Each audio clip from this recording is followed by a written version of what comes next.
Vous avez appris qu'il a été dit, tu aimeras ton prochain et tu haïras ton ennemi.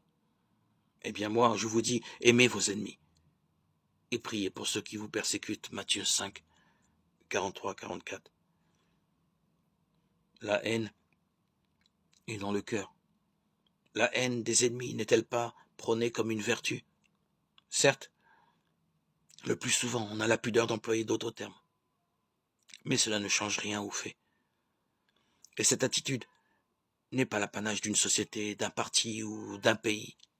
Cette haine, cette défiance, ces préjugés apparaissent comme un ressort d'action de nature à opérer une unité d'un clan.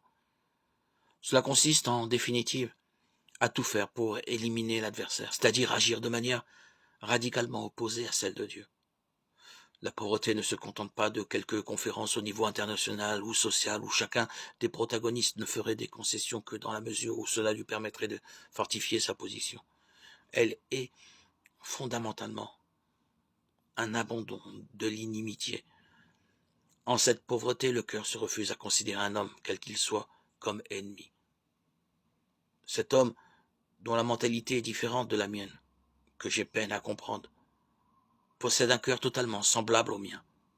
Ce cœur est capable des plus grandes décisions d'amour.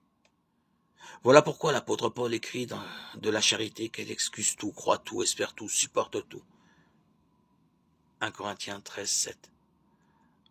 La pauvreté, ce n'est pas tolérer d'images toutes faites, de jugements définitifs et faciles qui justifient la position du clan. C'est se faire un cœur accueillant à tout homme, aussi lointain soit-il. C'est à toutes ces conditions que le cœur est libre, parce qu'il est dépouillé, il est neuf, toujours prêt à s'étonner, à se laisser séduire par l'autre, à l'accueillir. La pauvreté est liberté, à condition qu'elle se situe au niveau du cœur.